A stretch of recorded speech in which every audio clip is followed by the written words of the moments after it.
Assalamualaikum warahmatullahi wabarakatuh. Salam sehat, sehat Indonesia. Pada kesempatan kali ini saya akan menjelaskan mengenai pengobatan komplementer dan tradisional. Kita masuk ke definisi terlebih dahulu. Jadi, terapi komplementer adalah sebuah kelompok dari macam-macam sistem pengobatan dan perawatan kesehatan, praktik, dan produk yang secara umum tidak menjadi bagian dari pengobatan konvensional.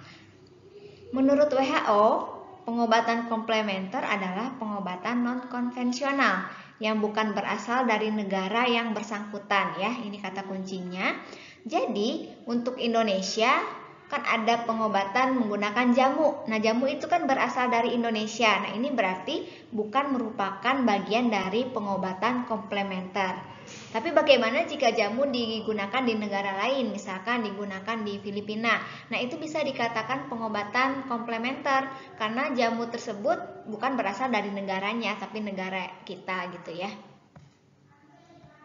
Selanjutnya, definisi pengobatan tradisional adalah pengobatan yang sudah ada dari zaman dahulu dan digunakan serta diturunkan secara turun-menurun pada suatu negara.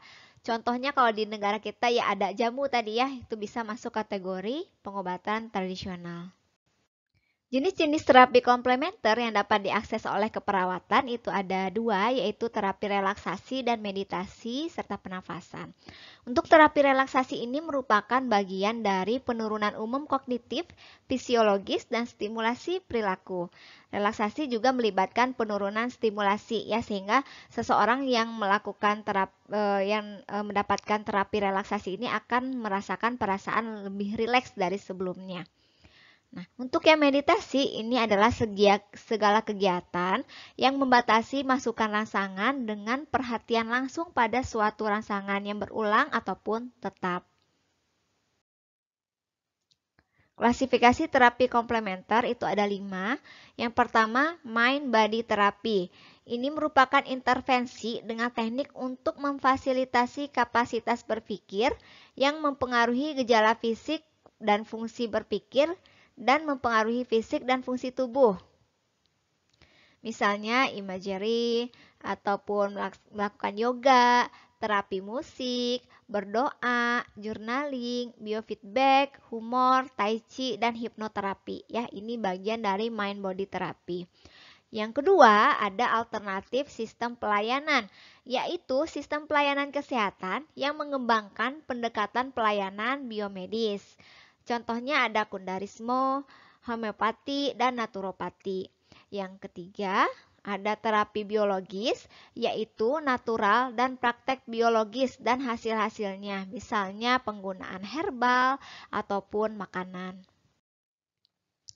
Yang keempat, ada terapi manipulatif dan sistem tubuh.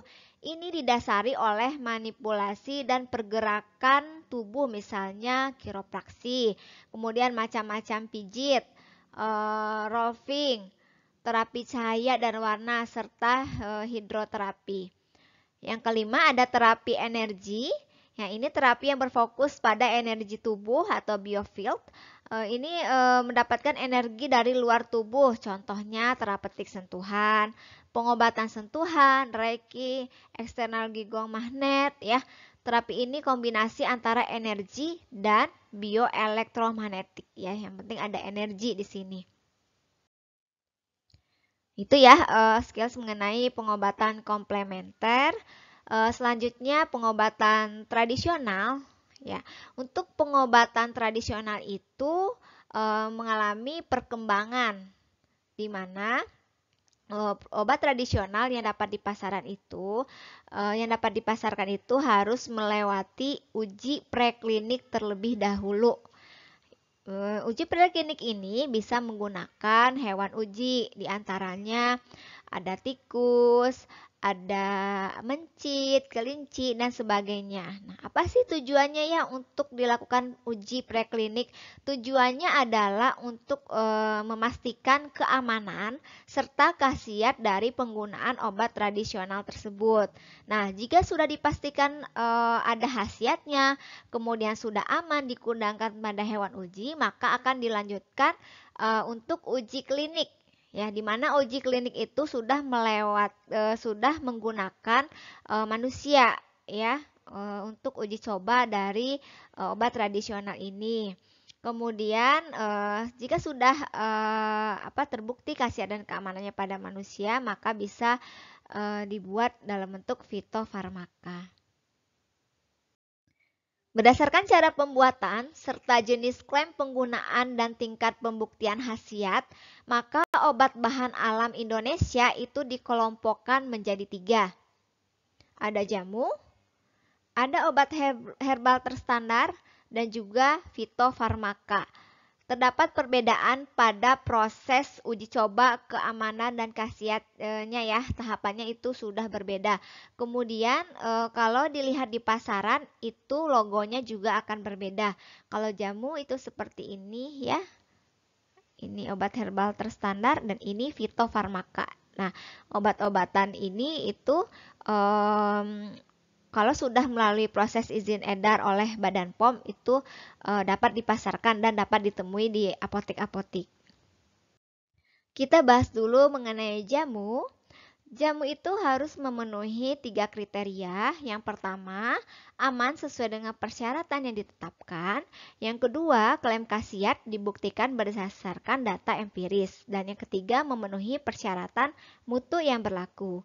Untuk jenis klaim penggunaannya harus diawali dengan kata-kata secara tradisional digunakan untuk titik-titik atau sesuai dengan yang disetujui pada pendaftaran. Misalnya di sini ada contohnya obat batuk Woods ya, Woods herbal. Tentunya yang sudah diketahui ini sebagai obat batuk ya. Jadi di sini kata-katanya secara tradisional digunakan untuk mengobati batuk atau kata-kata lain sesuai dengan yang disetujui pada pendaftaran.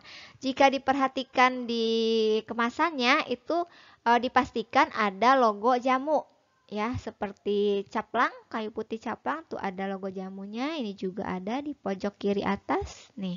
Ya, ini menandakan bahwa obat-obat yang dicontohkan di sini merupakan kategori obat tradisional yaitu jamu.